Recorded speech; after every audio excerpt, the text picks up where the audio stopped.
ನಮಸ್ಕಾರ. Campus round ವಿಶೇಷ ಕಾರ್ಯಕ್ರಮಕ್ಕೆ ಸ್ವಾಗತ. ನಾನು ಲಿಖಿತಾ ಪ್ರಜ್ವಲ್.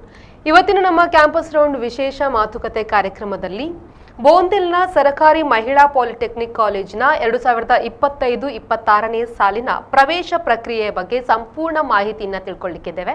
ಈ ಮಾಹಿತಿಯನ್ನು ನೀಡಲಿಕ್ಕೆ ನಮ್ಮ ಜೊತೆ ಕಾಲೇಜಿನ ಪ್ರಾಂಶುಪಾಲರಾಗಿರುವಂತಹ ಗುಣವಂತ್ ವಿ ಗುಣಗಿ ಅವರಿದ್ದಾರೆ. ಸರ್, ಕಾರ್ಯಕ್ರಮಕ್ಕೆ ಆತ್ಮೀಯ ಸ್ವಾಗತ. ನಮಸ್ಕಾರ. ಅದೇ ರೀತಿ ನಮ್ಮ ಜೊತೆ ಕಾಲೇಜಿನ ರಿಜಿಸ್ಟ್ರಾರ್ ಅಕ್ಷಯ್ ವಿ ಅವರಿದ್ದಾರೆ. ಸರ್, ಕಾರ್ಯಕ್ರಮಕ್ಕೆ ಆತ್ಮೀಯ ಸ್ವಾಗತ. ENC ವಿಭಾಗದ ಉಪನ್ಯಾಸಕಿ ಪವಿತ್ರ ಬಿಬಿ ಅವರಿದ್ದಾರೆ. ಮೇಡಮ್, ಕಾರ್ಯಕ್ರಮಕ್ಕೆ ಸ್ವಾಗತ. ಸರ್, ಈಗ ಮೊದಲನೇದಾಗಿ ಈಗ ಕಾಲೇಜಿಗೆ ಸೇರಬೇಕು ಅಂತ ಈಗ ಮಹಿಳಾ ಪಾಲಿಟೆಕ್ನಿಕ್ ಕಾಲೇಜು ತುಂಬಾ ಕಡಿಮೆ ಇರುವಂಥದ್ದು. ಈಗ ಮಂಗಳೂರಲ್ಲಿ ಕಾಲೇಜ್ ಇದ್ದಾಗ ಈ ಕಾಲೇಜಿಗೆ ಸೇರಬೇಕು ಅಂತ ಹೇಳಿದ್ರೆ ಆ ಕಾಲೇಜಿನ ಹಿಸ್ಟ್ರಿಯ ಬಗ್ಗೆ ತಿಳ್ಕೊಳ್ತಾರೆ. ಮಹಿಳೆಯರೊಂದು ಕಾಲೇಜಿಗೆ ಅಡ್ಮಿಷನ್ ಆಗಬೇಕು ಅಂತ ಹೇಳಿ ಅವರ ಪೇರೆಂಟ್ಸ್ಗಳಿರ್ಬೋದು ಅಥವಾ ಆ ಮಹಿಳೆಯರಿರ್ಬೋದು, ಆ ಕಾಲೇಜಿನ ನಡೆದು ಬಂದ ದಾರಿ ಇರ್ಬೋದು, ಎಷ್ಟನೇ ಇಸ್ವಿಯಲ್ಲಿ ಸ್ಟಾರ್ಟ್ ಆಗಿದೆ, ಯಾವ ರೀತಿ ಆಗಿದೆ ಎಲ್ಲನೂ ತಿಳ್ಕೊಳ್ತಾರೆ. ಈಗ ಈ ಕಾಲೇಜಿನ ಇತಿಹಾಸ ಯಾವ ಇಸ್ವಿಯಲ್ಲಿ ಪ್ರಾರಂಭ ಆಯಿತು ಮತ್ತು ನಡೆದುಕೊಂಡು ಬಂದಿರುವಂಥ ದಾರಿಗಳು? ಈ ಸರ್ಕಾರಿ ಮಹಿಳಾ ಪಾಲಿಟೆಕ್ನಿಕ್ಕು 1970ರಲ್ಲಿ ಸ್ಥಾಪನೆ ಆಯಿತು. ಈ ವಿಶೇಷವಾಗಿ ಹೆಣ್ಣುಮಕ್ಕಳಿಗೆ ಈ ತಾಂತ್ರಿಕ ಶಿಕ್ಷಣವನ್ನು ನೀಡುವಂತಹ ಒಂದು ಸಂಸ್ಥೆ ಮೊಟ್ಟ ಮೊದಲನೇದಾಗಿ ಮಂಗಳೂರಲ್ಲಿ ಸ್ಥಾಪಿತವಾಗಿತ್ತು. ಇದಕ್ಕೆ ಒಂದು ಪ್ರಾರಂಭದಲ್ಲಿ ಇದಕ್ಕೊಂದು ಸ್ವತಂತ್ರವಾದಂಥ ಒಂದು ಕಟ್ಟಡ ಇರಲಿಲ್ಲ. ಇದು ಮುಂಚೆ ಸರ್ಕಾರಿ ಕರ್ನಾಟಕ ಪಾಲಿಟೆಕ್ನಿಕ್ಕಲ್ಲಿ ಈ ಒಂದು ಸಂಸ್ಥೆ ನಡೆಸ್ತಾ ಇದ್ವಿ. ಆಮೇಲೆ 1982ರಲ್ಲಿ ಬೋಂದೇಲಲ್ಲಿ ಒಂದು ಸ್ವತಂತ್ರವಾಗಿರುವಂತಹ ಒಂದು ಪ್ರತ್ಯೇಕವಾಗಿರುವಂಥ ಒಂದು ಸ್ವತಂತ್ರ ಕಟ್ಟಡವನ್ನು ನಾವು ಈ ಬೋಂದೇಲಲ್ಲಿ ಪ್ರಾರಂಭ ಮಾಡಿದ್ವಿ. ಹೊಸದಾಗಿ ಒಂದು ಸುಸಜ್ಜಿತವಾದಂಥ ಕಟ್ಟಡ, ಅದು 12.5 ಎಕರೆ ಜಾಗದಲ್ಲಿ. ಅಲ್ಲಿ ಒಂದು ಅಲ್ಲಿ ಅದೇ ಕ್ಯಾಂಪಸ್ನಲ್ಲಿ ಕೂಡ ಒಂದು ಹಾಸ್ಟೆಲ್ ವ್ಯವಸ್ಥೆ ಕೂಡ ಇತ್ತು. ಇಲ್ಲೇ ಒಂದು ಈ ಮಂಗಳೂರಿನ ಸುತ್ತಮುತ್ತ ಇರುವಂತಹ ಎಲ್ಲ ವಿಶೇಷವಾಗಿ ಹೆಣ್ಣುಮಕ್ಕಳಿಗೆ ಸ್ಥಾಪಿತವಾಗಿರುವಂಥ ಈ ಕಾಲೇಜು ಇಲ್ಲಿ ವಿಶೇಷವಾಗಿ ಹೆಣ್ಣುಮಕ್ಕಳಿಗೆ ಒಂದು ಸುಸಜ್ಜಿತವಾದಂಥ ಒಂದು ಶಿಕ್ಷಣ ನೀಡಬೇಕೆನ್ನುವಂಥ ಒಂದು ಉದ್ದೇಶದಿಂದ ನಮ್ಮ ಮಾನ್ಯ ಘನ ಸರ್ಕಾರದವರು ಈ ಮಂಗಳೂರಿನಲ್ಲಿ ಒಂದು ಮಹಿಳಾ ಕಾಲೇಜನ್ನು ಸ್ಥಾಪನೆ ಮಾಡಿದರು. ಅಂದಿನಿಂದ ಇಂದಿನವರೆಗೂ ಅದು ಒಂದು ಒಳ್ಳೆಯ ಶಿಕ್ಷಣವನ್ನು ನೀಡ್ತಾ ಒಂದು ಗುಣಮಟ್ಟವನ್ನು ಕಾಯ್ದುಕೊಂಡು ಬಂದಿರುವಂಥ ಒಂದು ಸಂಸ್ಥೆಯಾಗಿದೆ. ಓಕೆ ಅಕ್ಷಯ್ ಸರ್, ಈಗ ಒಂದು ಕಾಲೇಜಲ್ಲಿ ಅಡ್ಮಿಷನ್ ಆಗಬೇಕು ಅಂತ ಹೇಳಿದ್ರೆ ಅದು ಸ್ಪೆಷಲಿ ನಾನು ಆಗಲೇ ಹೇಳ್ದಾಗೆ ಮಹಿಳೆಯರು ಅಂತ ಅಂದಾಗ ಆಗೊಂದು ಇರುವಂಥ ಪ್ಲೇಸ್ಗಳಿರ್ಬೋದು, ಯಾವ ಜಾಗದಲ್ಲಿದೆ ಕಾಲೇಜ್, ಎಷ್ಟು ಸೇಫ್ ಆಗಿದೆ, ಸಿಟಿಯಲ್ಲಿದೆಯಾ ಅಥವಾ ಬಸ್ ಫೆಸಿಲಿಟಿ ಇದೆಯಾ, ಹೇಗೆ ಹೋಗಿ ಬರುವಾಗ ಈಸಿ ಆಗುತ್ತಾ, ಕಷ್ಟ ಆಗುತ್ತಾ ಎಲ್ಲನೂ ನೋಡ್ತಾರೆ. ಈಗ ನಿಮ್ಮ ಕಾಲೇಜ್ ಇರುವಂತಹ ಜಾಗ ಇರ್ಬೋದು, ಅಲ್ಲಿ ಹೋಗಿ ಬರಲಿಕ್ಕೆ ಅಥವಾ ಮಂಗಳೂರಿಂದ ಎಷ್ಟು ದೂರ ಇದೆ ಅಥವಾ ಅಲ್ಲಿಗೆ ಬಸ್ ಫೆಸಿಲಿಟಿಗಳಿರ್ಬೋದು, ಬೇರೆಲ್ಲ ಫೆಸಿಲಿಟಿಗಳ ಬಗ್ಗೆ ಮಾಡಿ. ಈಗ ನಮ್ಮ ಕಾಲೇಜ್ ಸರ್ಕಾರಿ ಮಹಿಳಾ ಪಾಲಿಟೆಕ್ನಿಕ್ ಮಂಗಳೂರಿಂದ ಸುಮಾರು 12 ಕಿಲೋಮೀಟರ್ ದೂರದಲ್ಲಿ ಇದೆ. ಬೋಂದೇಲ್ ಅಂತೇಳಿ ಈಗ ಜಾಗದಲ್ಲಿ ಇದೆ. ಅಲ್ಲಿಗೆ ಬಸ್ ಫೆಸಿಲಿಟೀಸ್ ಇದೆ. 19 ನಂಬರ್ ಬಸ್ ಇದೆ ಮಂಗಳೂರಿಂದ, ಸ್ಟೇಟ್ ಬ್ಯಾಂಕಿಂದ ಬೋಂದೇಲಿಗೆ. ಅಥವಾ ನೀವು ಈ ಕಡೆಯಿಂದ ನಮ್ಮ ಕೂಳೂರು ಸೈಡಿಂದ ಬಂದರೆ ಅದು ಕೂಡ ಮಂಗಳೂರಿಂದ ಕೂಳೂರಾಗಿ ಡೈರೆಕ್ಟ್ ಬಸ್ ಇದೆ. 13C ಅಂತೇಳಿ ಒಂದು ಬಸ್ ಇದೆ, ಅದು ಡೈರೆಕ್ಟ್ ಬೋಂದೇಲಿಗೆ ಬರುತ್ತೆ. ಹೀಗೆ ಮತ್ತೆ ಸರ್ವಿಸ್ ಬಸ್ ಇದೆ, ತುಂಬ ಬಸ್ ಇದೆ. ಕಟೀಲಿಗೆ ಹೋಗುವಂಥ ಬಸ್ಸಸ್ ಎಲ್ಲ ಇದೆ, ವಯಾ ಬೋಂದೇಲ್ ಏರ್ಪೋರ್ಟ್ ರೋಡ್ ಆಗಿ ಬರ್ತದೆ. ಸೊ ಅದು ಗೌರ್ಮೆಂಟ್ ಬಸ್ ಕೂಡ ಇದೆ. ಈಗ KSRTC ಅವರ ಗೌರ್ಮೆಂಟ್ ಬಸ್ ಕೂಡ ಇದೆ. ಹಾಗೆ ಸಾಕಷ್ಟು ಸುಮಾರು ಬಸ್ ಇದೆ. ಒಂದು 5 ನಿಮಿಷಕ್ಕೆ ಒಂದೊಂದು ಬಸ್ ಇದೆ.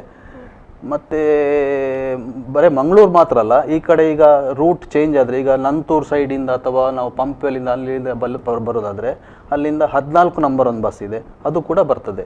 ಸೊ ಮಕ್ಕಳಿಗೆಲ್ಲ ಯಾವುದೇ ತೊಂದರೆ ಆಗದಾಗೆ ಟೈಮ್ ಟೈಮಿಗೆ ಬಸ್ ಉಂಟು. 5 ನಿಮಿಷಕ್ಕೆ ಬಸ್ ಉಂಟು. ಅದು ಬಸ್ ಎಲ್ಲ ಡೈರೆಕ್ಟ್ ಬಸ್ ಇರೋದು. ಮಂಗಳೂರಲ್ಲಿ ಹತ್ತಿದ್ರೆ ಇಳಿಯುವುದು ಬೋಂದೇಲ್, ಕಾಲೇಜ್ ಎದುರುಗಡೆನೆ ಬಂದು ಇಳಿಬಹುದು.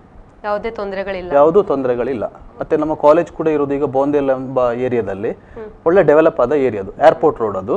ಸೊ ಚೆನ್ನಾಗಿದೆ, ಒಳ್ಳೆ ವ್ಯವಸ್ಥೆಯಲ್ಲೇ ಇದೆ. ಓಕೆ ಮೇಡಮ್, ಈಗ ನಿಮ್ಮ ಕಾಲೇಜಿನಲ್ಲಿರುವಂಥ ಕೋರ್ಸ್ಗಳ ಬಗ್ಗೆ ಯಾವುದೆಲ್ಲ ಕೋರ್ಸ್ಗಳಿದೆ, ಆ ಕೋರ್ಸನ್ನು ಮಾಡಿದರೆ ಆ ಒಂದು ಹೆಣ್ಮಕ್ಳು ಮುಂದೆ ಅವರ ಜೀವನ ಯಾವ ರೀತಿ ಆಗಿರ್ಬೋದು, ಯಾವ ರೀತಿ ಉದ್ಯೋಗ ಅವಕಾಶಗಳಿದೆ ಅನ್ನೋದು? ನಮ್ಮ ಕಾಲೇಜಲ್ಲಿ 4 ಕೋರ್ಸ್ ಇದೆ. Computer science, electronics and communication, commercial practice, library and information science ಅಂತ. ಸೊ ಎಲೆಕ್ಟ್ರಾನಿಕ್ಸ್ ಆ್ಯಂಡ್ ಕಮ್ಯುನಿಕೇಷನ್ ತೊಗೊಂಡ್ರೆ ಅವರು ನೆಕ್ಸ್ಟ್ ಅಂದರೆ ನಮ್ಮಲ್ಲಿ ತುಂಬ ಕ್ಯಾಂಪಸಸ್ಗಳು ಬರ್ತಾ ಇದೆ. ಸೊ ವಿಸ್ಟ್ರಾನ್ ಇರ್ಬೋದು ಅಥವಾ ಬೇರೆ ಬೇರೆ ಕಂಪನೀಸ್ ಎಲ್ಲ, ಫಾಕ್ಸ್ಕಾನ್. ಸೊ ಈಗ ಫೈನಲ್ ಇಯರಲ್ಲಿರೋರೆಲ್ಲ ಆಲ್ಮೋಸ್ಟ್ 50% ಫಾಕ್ಸ್ಕಾನಿಗೆ ಪ್ಲೇಸ್ ಆಗಿದ್ದಾರೆ. ಮತ್ತು ಹೋಂಡಾ ಸಿಟಿ ಮತ್ತು ಟೊಯೋಟಾ ಅದರಲ್ಲೆಲ್ಲ ಪ್ಲೇಸ್ ಆಗಿದ್ದಾರೆ. ಮತ್ತು ಕಂಪ್ಯೂಟರ್ ಸೈನ್ಸ್ ಅವರಿಗೂ ಅಷ್ಟೇ ಬೇರೆ ಬೇರೆ MNC ಕಂಪನೀಸ್ ಎಲ್ಲ ಬರ್ತಾ ಇದೆ. ಮತ್ತು ಕಮರ್ಷಿಯಲ್ ಪ್ರಾಕ್ಟೀಸ್ ಅವರಿಗೆ ಕೋರ್ಟಲ್ಲಿ ಸ್ಟೆನೋಗ್ರಾಫರು, ಟೈಪಿಸ್ಟು, ಆಮೇಲೆ ಮತ್ತು ಪರ್ಸ್ನಲ್ ಸೆಕ್ರೆಟರಿ ಆಗಿ ಆ ಥರ ಎಲ್ಲ ಅವರು HR ಅಲ್ಲಿ ಎಲ್ಲ ಅವರು ವರ್ಕ್ ಮಾಡ್ಬೋದು MNCಸಲ್ಲಿ. ಲೈಬ್ರರಿ ಸೈನ್ಸ್ ಅವರಿಗೆ ಲೈಬ್ರರೀಸಲ್ಲೆಲ್ಲ ಈಗ ತುಂಬ ಆಪರ್ಚುನಿಟೀಸ್ ಇದೆ, ಡಿಜಿಟಲ್ ಲೈಬ್ರರಿ ಅದೆಲ್ಲ ಆಗ್ತಾ ಇದೆಯಲ್ಲ. ಸೊ ಲೈಬ್ರರಿ ಸೈನ್ಸ್ ಅವರಿಗೆ ಆ ಕೋರ್ಸ್ಗಳಲ್ಲಿ ಅವಕಾಶಗಳು ಇದೆ. ಓಕೆ, ಈಗ ಸರ್ ಒಂದು ಕಾಲೇಜಿಗೆ, ನಿಮ್ಮ ಕಾಲೇಜಿಗೆ ಅಡ್ಮಿಷನ್ ಆಗಬೇಕು ಅಂತ ಹೇಳಿದ್ರೆ ಅವರ ವಿದ್ಯಾರ್ಹತೆ ಏನಾಗಿರಬೇಕು, ಅಥವಾ ಈಗ ಮಿನಿಮಮ್ ಎಷ್ಟು ಮಾರ್ಕ್ಸನ್ನು ತೆಗೆದಿರಬೇಕು ಹಾಗೆಲ್ಲ ಇರ್ತದೆ. ಕೆಲವೊಂದು ಕೋರ್ಸ್ಗಳಿಗೆ ಅಡ್ಮಿಷನ್ ಆಗಬೇಕು ಅಂತ ಹೇಳಿದ್ರೆ ಅವ್ರ ಹಿಂದಿನ ಅವ್ರದ್ದು ವಿದ್ಯಾರ್ಹತೆಯಲ್ಲಿ ಇಷ್ಟು ಮಿನಿಮಮ್ ಮಾರ್ಕ್ಸ್ SLCಯಲ್ಲಿ ಇಷ್ಟು ತೆಗೆದಿರಬೇಕು, PUCಯಲ್ಲಿ ಇಷ್ಟ. ನಿಮ್ಮ ಒಂದು ಕಾಲೇಜ್ ಅಡ್ಮಿಷನ್ ಆಗಬೇಕು ಅಂತ ಹೇಳಿದ್ರೆ ಅವರ ವಿದ್ಯಾರ್ಹತೆ ಏನಾಗಿರುತ್ತೆ? ನಮ್ಮದು ಸಾಮಾನ್ಯವಾಗಿ ವಿದ್ಯಾರ್ಹತೆ SSLC ಪಾಸ್ ಆಗಿರಬೇಕು. ಅವರು SSLCಯಲ್ಲಿ ನಾವು ಅವರಿಗೆ ಸೀಟ್ ಅಲಾಟ್ ಮಾಡಬೇಕಾದ್ರೆ ಅವ್ರು SSLCಯಲ್ಲಿ ಎಷ್ಟು ಅಂಕಗಳನ್ನು ಪಡೆದಿರ್ತಾರೋ ಅದರ ಮೇಲೆ ನಾವು ಒಂದು ಮೆರಿಟ್ ಲಿಸ್ಟನ್ನು ಮಾಡ್ತೇವೆ. ಮೆರಿಟ್ ಲಿಸ್ಟ್ಗೆ ತಕ್ಕಂತೆ ನಮಗೆ ಇಂತಿಷ್ಟು ಇಂಥ ಕೋರ್ಸಿಗೆ ಇಂತಿಷ್ಟು ಅಪ್ಲಿಕೇಶನ್ ಬಂದಾಗ ಒಂದು ಮೆರಿಟ್ ಲಿಸ್ಟ್ ಮಾಡಿ ಅದರಲ್ಲಿ ಕಟ್ ಆಫ್ ಪರ್ಸೆಂಟೇಜ್ ಮಾಡಿ ನಮ್ಮ ಸೀಟ್ ಅಲಾಟ್ಮೆಂಟನ್ನು ಮಾಡ್ತೇವೆ ಅವರಿಗೆ ಮೆರಿಟ್ ಪ್ರಕಾರ. ಮೊದಲೇ ಲಿಸ್ಟಲ್ಲಿ ಇದ್ದವರಿಗೆ ಫಸ್ಟ್ ಚಾನ್ಸ್? ಹಾಂ, ಅಂದರೆ ಇಲ್ಲ, ಈಗ ಫಸ್ಟ್ ಕಮ್ ಫಸ್ಟ್ ಸರ್ವ್ ಇಲ್ಲ. ಫಸ್ಟ್ ನಾವೇ ಇಂಥ ಡೇಟ್ ಒಳಗಡೆ ಈ ಅಪ್ಲಿಕೇಶನನ್ನು ಕಾಲ್ ಮಾಡ್ತೇವೆ.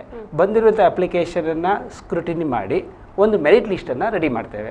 ಮೆರಿಟ್ ಲಿಸ್ಟಲ್ಲಿ ಯಾರ್ದು ಹೈಯೆಸ್ಟ್ ಮಾರ್ಕ್ಸ್ ಇರ್ತದೋ ಅದರ ಪ್ರಕಾರ ನಾವು ಲಿಸ್ಟ್ ಮಾಡ್ಕೊಳ್ತಾ ಬರ್ತೇವೆ. But minimum qualification SLC pass ಆಗಿರಬೇಕು. ಪಾಸ್ ಆಗಿರಬೇಕು. 35% ಇರಬೇಕು. ಈ ಹಿಂದೆ ಮ್ಯಾಥ್ಸ್ ಆ್ಯಂಡ್ ಸೈನ್ಸ್ ಇತ್ತು. ಮ್ಯಾಥ್ಸ್ ಆ್ಯಂಡ್ ಸೈನ್ಸ್ ಪರ್ಸೆಂಟೇಜನ್ನು ನಾವು ಕೌಂಟ್ ಮಾಡ್ತಿದ್ವಿ. ಈಗ ಹಾಗಿಲ್ಲ. ಈಗ ಓವರ್ ಆಲ್ SLCಯಲ್ಲಿ ಎಷ್ಟು ಪರ್ಸೆಂಟೇಜ್ ಆಗಿದೆ ಓವರ್ ಆಲ್ ಮಾರ್ಕ್ಸನ್ನು ಟೋಟಲ್ ಮಾಡಿ ನಾವು ಪರ್ಸೆಂಟೇಜ್ ಮಾಡಿ ಅಪ್ಲೈ ಮಾಡಬೇಕು ಅಂತ ಹೇಳಿದ್ರೆ ಮಿನಿಮಮ್ SLC ಪಾಸ್ ಆಗಿರಬೇಕು. ಆಮೇಲೆ ಎಷ್ಟು ಮಾರ್ಕ್ಸ್ ಇರುತ್ತೆ ಅದರ ಮೇಲೆ ಮೆರಿಟ್ ಲಿಸ್ಟ್ ಮಾಡಿ ಆಮೇಲೆ ಅವರಿಗೆ ಸೀಟ್ ಅಲಾಟ್ಮೆಂಟ್ ಮಾಡ್ತೇವೆ. ಆಮೇಲೆ ಇನ್ನೊಂದಿದೆ ಲೆಟರಲ್ ಎಂಟ್ರಿ ಅಂತ ಒಂದು ಬರ್ತದೆ. ಅದು ಸೆಕೆಂಡ್ PUC ಮೇಲೆ. ಆಗ ಸೆಕೆಂಡ್ PUCಯಲ್ಲಿ ಅದು ಈಗ ಅದು ನೆಕ್ಸ್ಟ್ ಕಾಲ್ ಆಗ್ತದೆ. ಸೆಕೆಂಡ್ PUCಯಲ್ಲಿ ಪಾಸ್ ಆದವರಿಗೆ ಲೆಟರಲ್ ಎಂಟ್ರಿ ಅಂದರೆ ಅವರಿಗೆ ಸೆಕೆಂಡ್ PUC ಸೈನ್ಸ್ ಆದವರಿಗೆ ನಾವು ಟೆಕ್ನಿಕಲ್ ಸಬ್ಜೆಕ್ಟಲ್ಲಿ ಟೆಕ್ನಿಕಲ್ ಕೋರ್ಸಲ್ಲಿ ಅವರು ಲೆಟರಲ್ ಎಂಟ್ರಿಯಲ್ಲಿ ಅಂತ ಹೇಳಿದರೆ ಅವರು ಡೈರೆಕ್ಟ್ ಡಿಪ್ಲೊಮಾ ಸೆಕೆಂಡ್ ಇಯರಿಗೆ ಅಡ್ಮಿಷನ್ ತಗೊಳ್ಳಿಗೂ ಕೂಡ ಅವಕಾಶ ಇದೆ. ಅದು ಮುಂದಿನ ದಿನಗಳಲ್ಲಿ ಅದನ್ನು ಒಂದು ನೋಟಿಫಿಕೇಶನ್ ಆಗ್ತದೆ. ಈಗ ಇರುವ ಕೋರ್ಸಿಗೆ SLC ಪಾಸ್ ಆಗಿರಬೇಕು. ಓಕೆ, ಅಕ್ಷಯ್ ಸರ್, ಈಗ ಕಾಲೇಜ್ ವಿದ್ಯಾರ್ಹತೆ ಬಗ್ಗೆ ಸರ್ ಹೇಳಿದ್ರು. ಅದರಿಗೆ ಅಡ್ಮಿಷನ್ ಆಗ್ಬೇಕಾದ್ರೆ ಪ್ರೊಸೀಜರ್ಸ್, ಈಗ ಅಪ್ಲೈ ಮಾಡಬೇಕು, ಅಪ್ಲಿಕೇಶನ್ ಹಾಕಬೇಕು ಅಂದ್ರೆ ಆನ್ಲೈನ್ ಥ್ರೂನ ಅಥವಾ ಆಫ್ಲೈನ್ ಅಥವಾ ನಿಮ್ಮ ಕಾಲೇಜಿಗೆ ಬಂದು ಅಪ್ಲೈ ಮಾಡಬೇಕಾದ್ರೆ ಯಾವ ರೀತಿ ಪ್ರೊಸೀಜರ್ಸ್ ಇದೆ? ನಾವಂತ ಹೇಳಿದರೆ ಅದು ನೋಟಿಫಿಕೇಶನ್ ಆದ ಕೂಡಲೇ ನಾವು ಪೇಪರಲ್ಲಿ, ಲೋಕಲ್ ಪೇಪರ್ಸಲ್ಲಿ ಕೊಡ್ತೇವೆ, ಆಕಾಶವಾಣಿಯಲ್ಲಿ ಕೊಡ್ತೇವೆ, ಮತ್ತು ಕೆಲವೊಂದು ಮೀಡಿಯಾಸಲ್ಲಿ ಎಲ್ಲ ನಾವು ಕೊಡ್ತೇವೆ ಅಡ್ವರ್ಟೈಸ್ಮೆಂಟ್. ಅದನ್ನು ನೋಡಿ ತುಂಬ ಜನರು ಬರ್ತಾರೆ. ಬಂದು ಅದಕ್ಕೆ ಒಂದು ಕ್ಲಪ್ತ ಸಮಯ ಇರ್ತದೆ, ಇಂಥ ದಿನಾಂಕದಿಂದ ಇಷ್ಟು ದಿನಾಂಕದವರೆಗೆ ಅಂತೇಳಿ. ಆ ದಿನಾಂಕದೊಳಗೆ ಅವರು ಅರ್ಜಿಯನ್ನು ಕಲೆಕ್ಟ್ ಮಾಡಿ ನಮ್ಮ ಕಾಲೇಜಿಗೆ ಬಂದು ಕಲೆಕ್ಟ್ ಮಾಡ್ಬೋದು, ಅಥವಾ ಅವರಿಗೆ ನಮ್ಮ ಕೇಂದ್ರ ಕಚೇರಿದು ವೆಬ್ಸೈಟ್ ಇದೆ, ಆ ವೆಬ್ಸೈಟಿಂದ ಡೈರೆಕ್ಟ್ ಡೌನ್ಲೋಡ್ ಮಾಡಿ ಅವರು ನಮಗೆ ತಂದು ಸಬ್ಮಿಟ್ ಮಾಡಬೇಕು. ಎಲ್ಲ ಡಾಕ್ಯುಮೆಂಟ್ಸ್ ಇದೆ, ಯಾವುದೆಲ್ಲ ಡಾಕ್ಯುಮೆಂಟ್ಸ್ ಅಂತೇಳಿ ನಾವು ಅದರಲ್ಲಿ ಲಿಸ್ಟ್ ಮಾಡಿ ಇಡ್ತೇವೆ. ಅದರ ಪ್ರಕಾರ ಅವರು ಲಿಸ್ಟ್ ಮಾಡಿ ನಮಗೆ ತಂದು ಒಪ್ಪಿಸಬೇಕು. ಅದು ಹಾಗೆ ಒಪ್ಪಿಸಿ ಮತ್ತೆ ನಾವು ಅದಕ್ಕೆ ಕೊನೆಯ ದಿನಾಂಕ ಆದಮೇಲೆ ನಾವು ಅದಕ್ಕೆ ಒಂದು ಮೆರಿಟ್ ಲಿಸ್ಟ್ ಮಾಡ್ತೇವೆ. ಅದಾದಮೇಲೆ ಸಾರ್ಟ್ ಔಟ್ ಮಾಡಿ ಆದಮೇಲೆ ಜಾಸ್ತಿ ಮಾರ್ಕ್ ಇದ್ದವರನ್ನು ಮೆರಿಟ್ ಪ್ರಕಾರ ಮಾಡಿ ಮತ್ತೆ ಅದು ನೆಕ್ಸ್ಟ್ ಒಂದು 2 ದಿನ ಬಿಟ್ಟು ನಾವು ನೋಟಿಸ್ ಬೋರ್ಡಿಗೆಲ್ಲ ಹಾಕ್ತೇವೆ. ಅದೇ ದಿನ ಮೆರಿಟ್ ಪಟ್ಟಿ ಮಾಡಿದ ಅದೇ ದಿನ ಸಾಯಂಕಾಲ ನಾವು ನೋಟಿಸ್ ಬೋರ್ಡಿಗೆ ಡಿಸ್ಪ್ಲೇ ಮಾಡ್ತೇವೆ. ಆಗ ಮಕ್ಕಳಿಗೆ ಗೊತ್ತಾಗ್ತದೆ. ಪ್ಲಸ್ ಅವರಿಗೆ SMS ಹೋಗ್ತದೆ, ಅವರಿಗೆ ಇಂಥ ದಿನಾಂಕದಂದು ಬಂದು ಅವರಿಗೆ ಬಂದು ಅಡ್ಮಿಷನ್ ಮಾಡ್ಕೊಳ್ಳಿ ಅಂತ ಹೇಳಿ ಫೋನಿಗೆ ಮೆಸೇಜ್ ಹೋಗ್ತದೆ. ಕಾಲೇಜಿಗೆ ಬಂದು ನೋಟಿಸ್ ಬೋರ್ಡ್ ನೋಡಬೇಕು ಅಂತಿಲ್ಲ, ಬೇಡ, ಅವರಿಗೆ ಮೊಬೈಲಿಗೆ ಮೆಸೇಜ್ ಹೋಗ್ತದೆ. ಹಾಗೆ ಅವ್ರು ಬಂದು ಆ ದಿನ ಬಂದು ಅವರು ಒರಿಜಿನಲ್ ಡಾಕ್ಯುಮೆಂಟ್ಸ್ ಒಟ್ಟಿಗೆ ಅವರಿಗೆ ಬಂದು ಫೀಸ್ ಕಟ್ಟಿ ಅಡ್ಮಿಷನ್ ಮಾಡ್ಕೊಳ್ಬೇಕು. ಈಗ ಫೀಸ್ ನ ಬಗ್ಗೆ ಹೇಳಿದ್ರಿ, ಒಂದು ವರ್ಷಕ್ಕೆ ಅಥವಾ ಆ ಅಡ್ಮಿಷನ್ ಟೈಮಲ್ಲಿ ಅವರು ಎಷ್ಟು ಫೀಸ್ ಕಟ್ಟಿ ಅಡ್ಮಿಷನ್ ಮಾಡ್ಕೊಳ್ಬೇಕು, ಅಥವಾ ಟೋಟಲ್ ಓವರ್ ಆಲ್ ಒಂದು ವರ್ಷಕ್ಕೆ ಅವರಿಗೆ ತಗಲುವಂತ ಒಂದು ವೆಚ್ಚ ಯಾವ ರೀತಿ ಆಗಿರುತ್ತೆ? ಈಗ ನಮ್ಮಲ್ಲಿ ಈಗ ಸರ್ಕಾರಿ ಮಹಿಳಾ ಪಾಲಿಟೆಕ್ನಿಕ್ ಅಂತ ಹೇಳಿದ್ರೆ ಅದರಲ್ಲಿ ಬೋಧನಾ ಶುಲ್ಕ, ಟ್ಯೂಷನ್ ಫೀಸ್ ಎಂಬುದು ನಮಗೆ ಬರುವುದಿಲ್ಲ. ಅದು ಟೋಟಲಿ ಫ್ರೀ, ಅದು ರಿಯಾಯಿತಿ. ಅದನ್ನು ಬಿಟ್ಟು ನಮ್ಗೆ ಈಗ ಒಂದು ವರ್ಷಕ್ಕೆ ಬರೀ 1430 ರೂಪಾಯಿ ಇದವರು ಒಂದು ವರ್ಷಕ್ಕೆ ಕಟ್ಟಿದ್ರೆ ಆಯಿತು.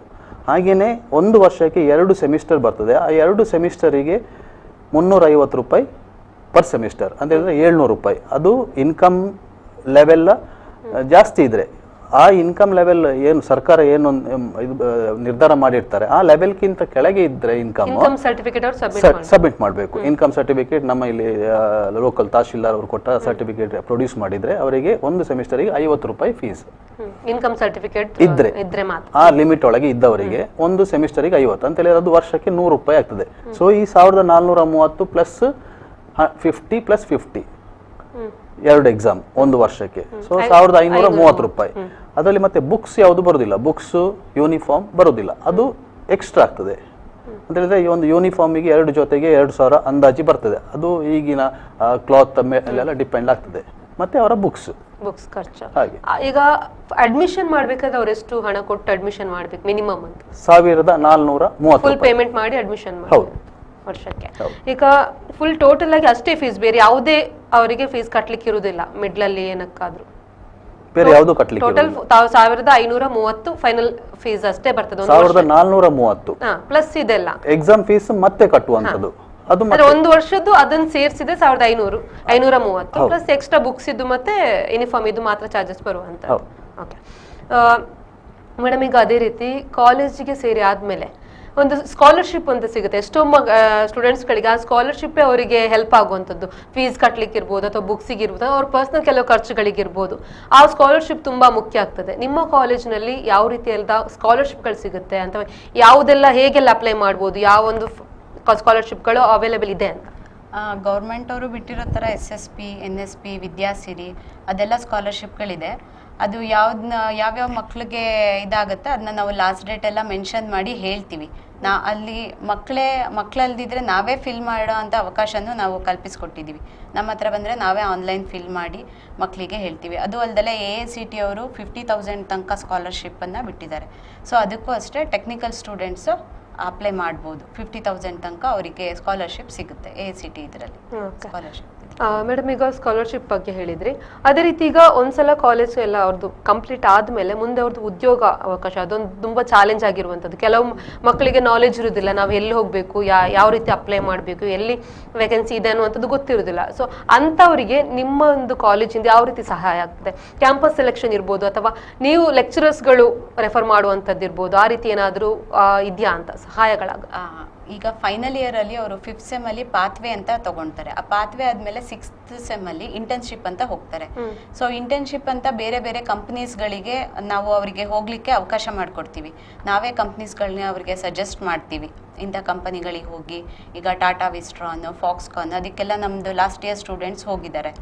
ಆಮೇಲೆ ಹೋಂಡೈ ಅದಕ್ಕೆಲ್ಲ ಸ್ಟೂಡೆಂಟ್ಸ್ಗಳು ಹೋಗ್ತಾ ಇದ್ದಾರೆ. ಅಲ್ಲಿ ಅವರು ಇಂಟರ್ನ್ಶಿಪ್ ಜೊತೆಗೇನೆ ಅವರು ಜಾಬನ್ನು ಕಂಟಿನ್ಯೂ ಮಾಡ್ಕೊಂಡು ಹೋಗ್ಬೋದು. ಇಲ್ಲಾಂದರೆ ನಾವು ಬೇರೆ ಬೇರೆ ಕ್ಯಾಂಪಸ್ಗಳನ್ನ ಕರೆಸ್ತಿದ್ವಿ. ಈಗ ಬೆಲ್ ಅವರೆಲ್ಲ ಬರ್ತಿದ್ದಾರೆ, ಕ್ಯಾಂಪಸ್ ಸೆಲೆಕ್ಷನಿಗೆ ಬರ್ತಿದ್ದಾರೆ. ಮತ್ತು ಬೇರೆ ಬೇರೆ ಕಾಲೇಜಸಲ್ಲಿ ಪೂಲ್ ಕ್ಯಾಂಪಸ್ ಅಂತ ಆಗುತ್ತೆ. ಅದಕ್ಕೂ ಅಷ್ಟೇ ನಾವು ಎಲ್ಲ ಇನ್ಫಾರ್ಮೇಷನ್ನು ಸ್ಟೂಡೆಂಟ್ಸ್ಗಳಿಗೆ ರೀಚ್ ಆಗೋ ರೀತಿ ಮಾಡ್ತೀವಿ. ಅವರು ಅದಕ್ಕೆ ಅಪ್ಲೈ ಮಾಡಿ ಡೈರೆಕ್ಟಾಗಿ ಹೋಗ್ಬೋದು. ಇಲ್ಲ ಕಾಲೇಜಸಲ್ಲೂ ನಾವು ಕರೆಸ್ತಾ ಇರ್ತೀವಿ. ಪಕ್ಕದ ಕಾಲೇಜಸಲ್ಲೆಲ್ಲ ಪೂಲ್ ಕ್ಯಾಂಪಸ್ ಆಗ್ತಾ ಇರುತ್ತೆ, ಅಲ್ಲಿಗೂ ರೆಫರ್ ಮಾಡಿ ಸ್ಟೂಡೆಂಟ್ಸ್ಗಳನ್ನ ನಾವು ಕಳಿಸ್ಕೊಡ್ತೀವಿ. ಅವರ ಟ್ಯಾಲೆಂಟ್ ಬೇಸಿಸ್ ಮೇಲೆ ಅವರು ಏನು ಜಾಬನ್ನು ಗ್ರಾಬ್ ಮಾಡ್ಕೊಂಡು ನಿಮ್ಮ ಕಡೆಯಿಂದ ಈ ರೀತಿ ಅವರ ಟ್ಯಾಲೆಂಟ್ ಅವರು ಯಾವ ರೀತಿ ಅಲ್ಲಿ ಪರ್ಫಾರ್ಮ್ ಮಾಡ್ತಾರೆ ಅದರ ಮೇಲೆ ಅವರಿಗೆ ಕೆಲಸ ಸಿಗುತ್ತೆ. ಈಗ ಆಲ್ರೆಡಿ ನಮ್ಮ ಫೈನಲ್ ಇಯರ್ ಅಲ್ಲಿ ಇರೋರಿಗೆಲ್ಲ ಆಲ್ಮೋಸ್ಟ್ 50% ಜಾಬ್ ಎಲ್ಲ ಆಗಿದೆ. ಫಾಕ್ಸ್ಕಾನಲ್ಲಿ ಆಮೇಲೆ ವಿಸ್ಟ್ರಾನಲ್ಲಿ ಅದರಲ್ಲೆಲ್ಲ ಜಾಬ್ ಪ್ಲೇಸ್ ಆಗಿದ್ದಾರೆ ಅವರು. ಅದರಲ್ಲಿ ಅದಕ್ಕಾಗಿ ನಮ್ಮಲ್ಲಿ ಒಂದು ಪ್ಲೇಸ್ಮೆಂಟ್ ಸೆಲ್ ಕೂಡ ಇರ್ತದೆ. ಪ್ಲೇಸ್ಮೆಂಟ್ ಆಫೀಸರ್ ಅಂತ ಕೂಡ ನಾವು ಕಾಲೇಜಲ್ಲಿ ಪ್ಲೇಸ್ಮೆಂಟ್ ಆಫೀಸರ್ ಅಂತ ಇರ್ತಾರೆ. ಅವರು ಅದನ್ನು ಮಾನಿಟರ್ ಮಾಡ್ತಾ ಇರ್ತಾರೆ. ಯಾವ್ಯಾವ್ದು ಕಂಪನಿಯಿಂದ ಬಂದಿರುವಂಥದ್ದು ಡೀಟೇಲ್ಸ್ಗಳನ್ನು ಕಲೆಕ್ಟ್ ಮಾಡ್ತಾರೆ. ಕಂಪನಿ ಎಲ್ಲೆಲ್ಲಿ ಎಂಪ್ಲಾಯ್ಮೆಂಟ್ಗಳಿದೆ ಅಂತ ಸರ್ಚ್ ಮಾಡಿ ಮಕ್ಕಳಿಗೆ ಟೈಮ್ ಟು ಟೈಮ್ ಇನ್ಫಾರ್ಮೇಷನ್ ಕೂಡ ಕೊಡ್ತಾರೆ. ಇಂಥ ಕಡೆಗೆ ಇಂತಿಷ್ಟು ವೇಕೆನ್ಸಿಗಳು ಕಾಲ್ ಮಾಡಿದ್ದಾರೆ, ಅದಕ್ಕೆ ಟ್ರೈನಿಂಗ್ ಕೂಡ ಕೊಡ್ತಾರೆ. ಬೇರೆ ಬೇರೆ ಕಂಪನಿಯವರನ್ನ ಕರೆಸಿ ಅದಕ್ಕೆ ಕೂಡ ಟ್ರೈನಿಂಗ್ ಕೂಡ ಮಾಕ್ ಟ್ರೈನಿಂಗು, ಮಾಕ್ ಇಂಟರ್ವ್ಯೂ ಎಲ್ಲನೂ ಕೂಡ ನಡೆಸ್ತಾ ಇದ್ದೇವೆ. ಅಂದರೆ ವಿದ್ಯಾರ್ಥಿಗಳಿಗೆ ಅನುಕೂಲ ಆಗಲಿ ಅಂತ ಹೇಳಿ, ಅಂದರೆ ಪ್ಲೇಸ್ಮೆಂಟ್ಗೆ ಅವರಿಗೆ ಅನುಕೂಲ ಆಗಲಿ ಅನ್ನೋ ದೃಷ್ಟಿಯಿಂದ ಅವೆಲ್ಲಗಳನ್ನು ಮಾಡಿಸ್ತಾ ಇದ್ದೇವೆ. ಇಂಟರ್ವ್ಯೂನ ಭಯನ ಕೂಡ ನೀವು ಮಾಡಿಸ್ತೇವೆ. ಮತ್ತೆ ಸ್ಕಾಲರ್ಶಿಪ್ ಅಂತ ಹೇಳಿದ್ರೆ ಸ್ಕಾಲರ್ಶಿಪ್ ಅಪ್ಲೈ ಮಾಡಲಿಕ್ಕೆ ಪ್ರತಿಯೊಂದು ವಿದ್ಯಾರ್ಥಿ ಕೂಡ ಅಪ್ಲೈ ಮಾಡ್ಬೋದು. ಅದು SSP ಅಂತ ಹೇಳಿದ್ರೆ ಸ್ಟೇಟ್ ಸ್ಕಾಲರ್ಶಿಪ್ ಪೋರ್ಟಲ್. ಅದರಲ್ಲಿ ಪ್ರತಿಯೊಂದು ವಿದ್ಯಾರ್ಥಿನಿಯು ಅವರದೊಂದು ಯೂನಿಕ್ ಐಡಿಯನ್ನು ಕ್ರಿಯೇಟ್ ಮಾಡಲಿಕ್ಕಿದೆ. ಅದು ಕಂಪಲ್ಸರಿ. ಆ ಯೂನಿಕ್ ಐಡಿ ಮೇಲೆ ಅವರಿಗೆ SSP ಅಲ್ಲಿ ಬೇರೆ ಬೇರೆ ಸ್ಕಾಲರ್ಶಿಪ್ಸ್ ಇದೆ. SC ST ಇದೆ, ವಿದ್ಯಾಸಿರಿ ಇದೆ, ಇದೆಲ್ಲ ಇದೆ. NSP ಇದೆ, ನ್ಯಾಷನಲ್ ಸ್ಕಾಲರ್ಶಿಪ್ ಪೋರ್ಟಲ್ ಅಂತೇಳಿದೆ. ಅದರಲ್ಲಿ ಕೂಡ ಆ ಒಂದು ಯೂನಿಕ್ ಐಡಿಯನ್ನು ಇಟ್ಕೊಂಡು ಅವರಿಗೆ ಎಲ್ಲ ಪ್ರತಿಯೊಂದು ಮಕ್ಕಳಿಗೂ ಕೂಡ ಸ್ಕಾಲರ್ಶಿಪ್ ಅಪ್ಲೈ ಮಾಡ್ಬೋದು. ಈ ಸ್ಕಾಲರ್ಶಿಪ್ ಎಂಬುದು ಸಾಧಾರಣ 3,500 ಇಂದ 4,000 ತನಕ ಬರ್ತದೆ ಅದರಲ್ಲಿ. ಅದು ಅವ್ರದ್ದು ಆ್ಯಕ್ಚುಲಿ ಎಂಟೈರ್ ಒಂದು ವರ್ಷದ ಫೀಸ್ ಅದರಲ್ಲಿ ಹೋಗ್ತದೆ. ಸೊ ಆಲ್ಮೋಸ್ಟ್ ಎಲ್ಲರಿಗೂ ಮಾಡ್ಬೋದು ಅದನ್ನು. ಹಾಗೆ ಕೂಡ ಬರುವಂತ ವ್ಯವಸ್ಥೆಗಳಿರ್ತದೆ. ಅಪ್ಲೈ ಮಾಡ್ಬೇಕಷ್ಟೇ ಆನ್ಲೈನ್ ಥ್ರೂ. ಹೌದು, ಅದು ಕೆಲವರಿಗೆ ಗೊತ್ತಿರೋದಿಲ್ಲ, ಕೆಲವರು ಅಪ್ಲೈ ಮಾಡೋದಿಲ್ಲ, ಕೆಲವರಿಗೆ ಉದಾಸೀನ ಆಗೀಗೆಲ್ಲ ಇರ್ತದೆ. ಬಟ್ ನಾವು ಎಲ್ಲ ಮಕ್ಕಳ ಹತ್ರ ಏನು ಹೇಳೋದಂದ್ರೆ ಕಡ್ಡಾಯವಾಗಿ ನೀವು ಅಪ್ಲೈ ಮಾಡಿ. ಯಾಕಂದ್ರೆ ಅಟ್ಲೀಸ್ಟ್ ನೀವು ಕಲಿಯುವಂತ ದುಡ್ಡು ನಿಮಗೆ ಸ್ಕಾಲರ್ಶಿಪ್ ಅಲ್ಲಿ 3-4 ಸಾವಿರ ಅಂತ ಹೇಳಿದ್ರೆ ಅವ್ರಿಗೆ ಎಲ್ಲ ಖರ್ಚು ಬಂತು, ಫೀಸು ಬಂತು, ಯೂನಿಫಾರ್ಮ್ ಖರ್ಚು ಬಂತು, ಎಲ್ಲ ಹೌದು. ಓಕೆ ಸರ್, ಅದೇ ರೀತಿ ಈಗ ಒಂದು ಕಾಲೇಜ್ ಅಂತ ಹೇಳಿ ಖಾಲಿ ಪಠ್ಯ ಮಾತ್ರ ಅಲ್ಲ, ಕ್ಲಾಸ್ ಆಗುವಂಥದ್ದು, ಲೆಕ್ಚರರ್ ಪಾಠ ಮಾಡುವಂಥದ್ದು, ಎಕ್ಸಾಮ್ ಆಗುವಂಥದ್ದು ಅದಲ್ಲದೆ ಈಗ ಬೇರೆ ಈ ಪಠ್ಯೇತರ ಚಟುವಟಿಕೆಗಳಿಗೆ ಸ್ಟೂಡೆಂಟ್ಸ್ಗಳು ತುಂಬ ಇಂಟ್ರೆಸ್ಟ್ ಜಾಸ್ತಿ ಇರ್ತದೆ. ಈಗ ಕಲ್ಚರಲ್ ಕಾಂಪಿಟೇಷನ್ಗಳಿರ್ಬೋದು ಅಥವಾ NCC NSS ಗಳೆಲ್ಲ ಇರ್ತದೆ. ನಿಮ್ಮ ಕಾಲೇಜಲ್ಲಿ ಈ ರೀತಿ ಪಠ್ಯೇತರ ಚಟುವಟಿಕೆಗಳಿಗೆ ಯಾವ ರೀತಿ ಪ್ರೋತ್ಸಾಹವನ್ನು ನೀವು ಕೊಡ್ತೀರಾ? ನಾವು ಈಗ ಈ ತಾಂತ್ರಿಕ ಶಿಕ್ಷಣದ ಜೊತೆಗೆ ಪಠ್ಯೇತರ ಚಟುವಟಿಕೆಗಳಲ್ಲೂ ಕೂಡ ನಾವು ನಮ್ಮ ಪ್ರತಿಯೊಂದು ವಿದ್ಯಾರ್ಥಿಗಳಿಗೂ ಅದನ್ನು ಪ್ರತಿಯೊಂದು ಕ್ಲಾಸಲ್ಲಿ ಕೂಡ ಅಳವಡಿಸ್ಕೊಂಡಿದ್ದೇವೆ. ಅದಕ್ಕೆ ನಾವು ಈ NSS ನಮ್ಮ ಸಂಸ್ಥೆಯಲ್ಲಿ NSS ಅಂತ ಇದೆ, ರಾಷ್ಟ್ರೀಯ ಸೇವಾ ಘಟಕ. ಆಮೇಲೆ NCC ಇಲ್ಲ, ಯೋಗ ಅಂತ ಕ್ಲಾಸ್ಗಳನ್ನು ಕಂಡಕ್ಟ್ ಮಾಡ್ತೇವೆ. ಅಂದರೆ ಮಕ್ಕಳಿಗೆ ಶಿಕ್ಷಣದ ಜೊತೆಗೆ ಇತರೆ ಚಟುವಟಿಕೆಗಳಲ್ಲೂ ಕೂಡ ಅವರು ಭಾಗವಹಿಸಲಿ ಅನ್ನೋ ದೃಷ್ಟಿಯಿಂದ ನಾವೆಲ್ಲವರಿಗೆ ಅದೇ ರೀತಿ ಪರಿಸರ ಸಂರಕ್ಷಣೆ ಯಾವ ರೀತಿ ಮಾಡಬೇಕು ಅಂತ ಒಂದು ಕಾರ್ಯಕ್ರಮಗಳನ್ನು ಕೂಡ ನಾವು ಹಮ್ಮಿಕೊಡ್ತೇವೆ ಮಕ್ಕಳಿಗೆ. ಅಂದರೆ ಈಗೇನಾಗಿದೆ, ಕೇವಲ ಶಿಕ್ಷಣ ಓದಿನ ಜೊತೆಗೆ ಇತರ ಚಟುವಟಿಕೆಗಳು ಇರಲಿ, ಅದ್ರಲ್ಲಿ ಇನ್ವಾಲ್ವ್ಮೆಂಟ್ ಇರಲಿ ಅನ್ನೋ ದೃಷ್ಟಿಯಿಂದ ಅದು ಸರ್ಕಾರದ ಆದೇಶನೂ ಕೂಡ ಇದೆ. ಅದಕ್ಕೆ ಶಿಕ್ಷಣದ ಜೊತೆಗೆ ಪಠ್ಯೇತರ ಚಟುವಟಿಕೆಗಳನ್ನು ಟ್ಯಾಲೆಂಟ್ಗಳನ್ನು ಶೋ ಮಾಡಲಿಕ್ಕೆ ನಾವು ಇದೇ ರೀತಿ ಟ್ಯಾಲೆಂಟ್ಸ್ ಡೇಗಳನ್ನು ಮಾಡ್ತೇವೆ. ಹಾಗೆ ಪ್ರತಿಯೊಂದು ಪಠ್ಯ ಚಟುವಟಿಕೆಗಳನ್ನ ನಾವು ಹಮ್ಮಿಕೊಳ್ತೇವೆ. ಈಗ ಕಾಲೇಜಲ್ಲಿ ಯಾವ ರೀತಿ ಈವೆಂಟ್ಗಳಾಗುತ್ತೆ? ಈಗ ನೀವು ಕಾಲೇಜ್ ಡೇ ಅಂತ ಹೇಳಿದಕ್ಕೋಸ್ಕರ ನಾನು ಕೇಳ್ತಿರೋದು, ಕಾಲೇಜ್ ಡೇ ಇರ್ಬೋದು, ಟ್ಯಾಲೆಂಟ್ಸ್ ಡೇ, ಈ ಒಂದು ದಿವಸಕ್ಕೋಸ್ಕರ ಎಲ್ಲಾ ಮಕ್ಕಳು ಕಾಯ್ತಿರುವಂತ ಸ್ಟೂಡೆಂಟ್ಸ್ಗಳು ವರ್ಷದಲ್ಲಿ ಆ ಒಂದು 2 ದಿವಸ 3 ದಿವಸಕ್ಕೋಸ್ಕರ ಕಾಯಿರುವಂತ. ನಿಮ್ಮ ಕಾಲೇಜಲ್ಲಿ ಯಾವ ರೀತಿ ಫಂಕ್ಷನ್ಗಳು ಆಗುತ್ತೆ? ಕಾಲೇಜುಗಳಲ್ಲಿ ಅಂದರೆ ಇದು ಕಾಲೇಜ್ ಡೇ ಅಂತ ಒಂದು ಮಾಡ್ತೇವೆ, ಇದು ಏನು ಆ್ಯನ್ಯುವಲ್ ಡೇ. ಅದರಲ್ಲಿ ಫಸ್ಟ್ ಇನಾಗ್ರೇಷನ್, ಆಮೇಲೆ ಕ್ಲೋಸಿಂಗ್ ಡೇ ಅಂತ ಒಂದು ಮಾಡ್ತೇವೆ, ಮುಕ್ತಾಯ ಸಮಾರಂಭ ಅಂತೇಳಿ. ಅದರ ಮಧ್ಯದಲ್ಲಿ ಇದು ನ್ಯಾಷನಲ್ ಫೆಸ್ಟಿವಲ್ಸ್ ಡೇಸ್ ಅಂತ ಆಗ್ತದೆ. ಅದರ ನಂತರ ಮತ್ತೆ ಇನ್ನಿತರ ಹಲವಾರು ಏನೇನು ಯಾವ್ಯಾವ ಕಾರ್ಯಕ್ರಮಗಳು ನಮ್ಮ ಒಂದು ಲಿಸ್ಟ್ ಪ್ರಕಾರ ಮಾಡಬೇಕನ್ನೋದನ್ನ ನಾವು ಏನು ಮಾಡ್ತೇವೆ, ಕ್ಯಾಲೆಂಡರ್ ಆಫ್ ಇವೆಂಟ್ಸ್ ಅಂತ ಮಾಡ್ಕೊಳ್ತೇವೆ. ಆ ಕ್ಯಾಲೆಂಡರ್ ಇವೆಂಟ್ಸ್ ಪ್ರಕಾರ ನಾವೆಲ್ಲ ಈ ಪಠ್ಯೇತರ ಚಟುವಟಿಕೆಗಳನ್ನ ಇನ್ವಾಲ್ವ್ ಮಾಡ್ಕೊಳ್ತೇವೆ. ಪ್ರತಿಯೊಂದು ನಾವು ಪಠ್ಯ ಚಟುವಟಿಕೆಗಳಲ್ಲಿ ಇನ್ವಾಲ್ವ್ ಮಾಡ್ಕೊಳ್ತೇವೆ. ಯಾಕಂದರೆ ಕೇವಲ ನೀವು ಕೇವಲ ಈ ಪಠ್ಯ ಪುಸ್ತಕದ ಮಾತ್ರ ಅಲ್ಲ ನಾಲೆಜ್, ಈ ಥರ ಎಲ್ಲ ನಾಲೆಜ್ಗಳು ಅಂದರೆ ಕ್ವಿಜ್ಗಳನ್ನು ಮಾಡ್ತೇವೆ ಸ್ಟೂಡೆಂಟ್ಗಳಿಗೆ. ಹೀಗೆ ಈ ಥರ ಹಲವಾರು ಕಾರ್ಯಕ್ರಮಗಳನ್ನ ಕೈಗೊಳ್ತೇವೆ, ಪ್ರೋತ್ಸಾಹ ಕೊಡ್ತೇವೆ. ಇಂಡೋರ್ ಗೇಮ್ಸ್ ಇದೆ, ಸ್ಪೋರ್ಟ್ಸ್ ಇಂಡೋರ್ ಇದೆ ಆಸ್ ವೆಲ್ ಆಸ್ ಔಟ್ಡೋರ್ ಕೂಡ ಇದೆ. ಸೊ ವರ್ಷಕ್ಕೊಮ್ಮೆ ನಾವು ನಮ್ಮ ಇನ್ಸ್ಟಿಟ್ಯೂಷನ್ ಲೆವೆಲ್ ಅಲ್ಲಿ ನಾವು ಸ್ಪೋರ್ಟ್ಸ್ ಮಾಡ್ತೇವೆ. ಮತ್ತೆ ಅದ ನಂತರ ಅದೇ ವರ್ಷಕ್ಕೊಮ್ಮೆ ಇಂಟರ್ ಪಾಲಿಟೆಕ್ನಿಕ್ ಅಂತೇಳಿ ಒಂದು ಸ್ಪೋರ್ಟ್ಸ್ ಮೀಟ್ ಆಗ್ತದೆ. ಅದರಲ್ಲಿ ಕೂಡ ನಮ್ಮ ವಿದ್ಯಾರ್ಥಿನಿಯರು ಭಾಗವಹಿಸ್ತಾರೆ. ಈಗ ಪ್ರತಿ ವರ್ಷ ಸಾಧಾರಣ ಒಂದು 4-5 ವರ್ಷದಿಂದ ಸೆಕೆಂಡ್ ರನ್ನರ್ ಅಪ್ ತಗೊಂಡಿದ್ದಾರೆ ನಮ್ಮ ಮಕ್ಕಳು. ಹಾಗೆ ಮತ್ತೆ ಟ್ಯಾಲೆಂಟ್ಸ್ ಡೇಗೆ ಕೂಡ ಹಾಗೇನೆ ಅವರಿಗೆ ಕಲ್ಚರಲ್ ಆಕ್ಟಿವಿಟೀಸ್ ಅಲ್ಲಿ ಅವರು ಭಾಗವಹಿಸ್ತಾರೆ. ಈ ಕೆಲವೊಮ್ಮೆ ಹೊರಗಡೆಯಿಂದ ಕಾಲೇಜಸ್ ಬರ್ತದೆ, ಆಳ್ವಾಸ್ ಅಂತದಲ್ಲ, ಅವರೆಲ್ಲ ಅದಕ್ಕೂ ಕೂಡ ಅವರು ಪಾರ್ಟಿಸಿಪೇಟ್ ಮಾಡಿರ್ತಾರೆ.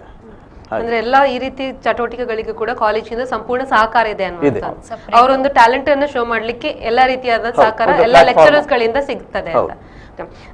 ಸರ್, ಅದೇ ರೀತಿ ಈಗ ಒಂದ್ಸಲ ಈ ಪಾಲಿಟೆಕ್ನಿಕ್ ಮುಗಿಯಿತು 3 ವರ್ಷದ ಅಥವಾ ಆ ಕೋರ್ಸ್ ಕಂಪ್ಲೀಟ್ ಆದ ಮೇಲೆ ನೆಕ್ಸ್ಟ್ ಅವರಿಗೆ ಮತ್ತೆ ಈಗ ಕೆಲವರಿಗೆ ಕೆಲ್ಸಕ್ಕೆ ಹೋಗ್ಬೇಕು ಅಂತ ಇರ್ತದೆ, ಇನ್ನು ಕೆಲವರಿಗೆ ನಾವು ಇನ್ನೂ ಕಲಿಬೇಕು, ಹೈಯರ್ ಎಜುಕೇಶನ್ ಮಾಡಬೇಕು ಅಂತ ಇರ್ತದೆ. ಅಂಥವರಿಗೆ ಯಾವ ರೀತಿ ಚಾನ್ಸಸ್ಗಳಿದೆ? ಈಗ ಈ ಎಲ್ಲ ಕೋರ್ಸ್ಗಳಾದ್ಮೇಲೆ ನಿಮ್ಮ ಕಾಲೇಜಲ್ಲಿ ಆದ್ಮೇಲೆ ನೆಕ್ಸ್ಟ್ ಹೈಯರ್ ಎಜುಕೇಶನ್ಗೆ ಏನೆಲ್ಲ ಚಾನ್ಸಸ್ಗಳಿದೆ? ಈಗ ನಮ್ಮಲ್ಲಿ 2 ಟೈಪ್ ಕೋರ್ಸ್ ಇದೆ, ಒಂದು ಟೆಕ್ನಿಕಲ್, ಇನ್ನೊಂದು non technical.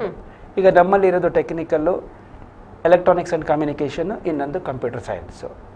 Electronics and computer science ಮತ್ತು electronics and communication and computer ಸೈನ್ಸರಿಗೆ ಅವರು ನೇರವಾಗಿ ಲೆಟ್ರಲ್ ಎಂಟ್ರಿ ಅಂದರೆ ಡೈರೆಕ್ಟ್ ಸೆಕೆಂಡ್ ಇಯರಿಗೆ ಏನು ಮಾಡ್ಬೋದು, ಅಡ್ಮಿಷನ್ ತಗೊಳ್ಬೋದು. ಅವರಿಗೆ ಒಂದು DCET ಅಂತ ಒಂದು ಎಂಟ್ರೆನ್ಸ್ ಎಕ್ಸಾಮ್ ಆಗ್ತದೆ. ಆ DCET ಎಂಟ್ರೆನ್ಸ್ ಎಕ್ಸಾಮ್ ಮುಖಾಂತರ ಅವರು ನೇರವಾಗಿ BE ಸೆಕೆಂಡ್ ಇಯರಿಗೆ ಏನು ಮಾಡ್ಬೋದು, ಅಡ್ಮಿಷನನ್ನು ತಗೊಳ್ಬೋದು. ಇದು ಟೆಕ್ನಿಕಲ್ ಕೋರ್ಸಿಗೆ. ಇನ್ನೊಂದು ನಾನ್ ಟೆಕ್ನಿಕಲ್ ಕೋರ್ಸ್ ನಮ್ಮಲ್ಲಿ ಒಂದು ಕಮರ್ಷಿಯಲ್ ಪ್ರಾಕ್ಟೀಸ್, ಇನ್ನೊಂದು ಲೈಬ್ರರಿ ಸೈನ್ಸು. ಈ ಕಮರ್ಷಿಯಲ್ ಪ್ರಾಕ್ಟೀಸ್ ಆದವರು ಅವರು ಕೂಡ ನೇರವಾಗಿ ಅಂದರೆ ಕರ್ನಾಟಕದ ಯಾವುದೇ ವಿಶ್ವವಿದ್ಯಾಲಯ ಇರ್ಬೋದು, ಆ ಕರ್ನಾಟಕದ ರಾಜ್ಯದ ಯಾವುದೇ ವಿಶ್ವವಿದ್ಯಾಲಯದಿಂದ ವಿಶ್ವವಿದ್ಯಾಲಯದಲ್ಲಿ ನೇರವಾಗಿ ಅವರು BCom 2ಗೆ ಲ್ಯಾಟ್ರಲ್ ಎಂಟ್ರಿ ತಗೊಳ್ಳಿಕ್ಕೆ ಅವ್ರಿಗೆ ಅವಕಾಶ ಇದೆ. BCom 2 ಆಗಿರ್ಬೋದು ಅಥವಾ BBA 2 ಆಗಿರ್ಬೋದು. ಅಂದ್ರೆ ಎರಡನೇ ವರ್ಷ second year BCom or BBA ಅಲ್ಲಿ ಏನ್ ಮಾಡಬಹುದು, ನೇರವಾಗಿ ಅವರು ಅಡ್ಮಿಷನ್ ತಗೊಳ್ಳಿಕ್ಕೆ ಹೋಗೋರಿಗೆ ಅವಕಾಶ ಇದೆ. ಕರ್ನಾಟಕ ರಾಜ್ಯದ ಯಾವುದೇ ವಿಶ್ವವಿದ್ಯಾಲಯ ಇರ್ಬೋದು, ಎಲ್ಲಿ ಬೇಕು ತಗೊಳ್ಬೋದು.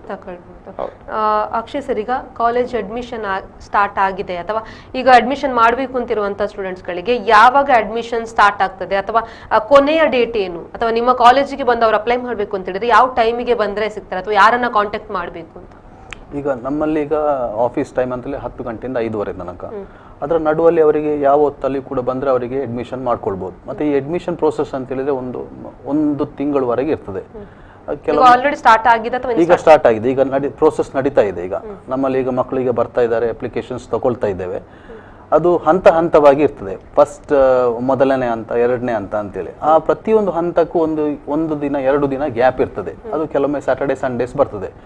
ಸೊ ಆ ಒಂದು ಹಂತದಲ್ಲಿ ಫಸ್ಟ್ ಹಂತದಲ್ಲಿ ಎಷ್ಟು ಅಪ್ಲಿಕೇಶನ್ಸ್ ಬಂತು ಅದನ್ನು ಮರುದಿವಸವೇ ಅದನ್ನು ಸಾರ್ಟ್ ಔಟ್ ಮಾಡಿ ಮೆರಿಟ್ ಪಟ್ಟಿ ಮಾಡಿ ಅವರನ್ನು ಆ ಒಂದು ಬ್ಯಾಚಿಗೆ ನಾವೊಂದು ಸೀಟ್ ಅಲಾಟ್ಮೆಂಟ್ ಆಗ್ತದೆ.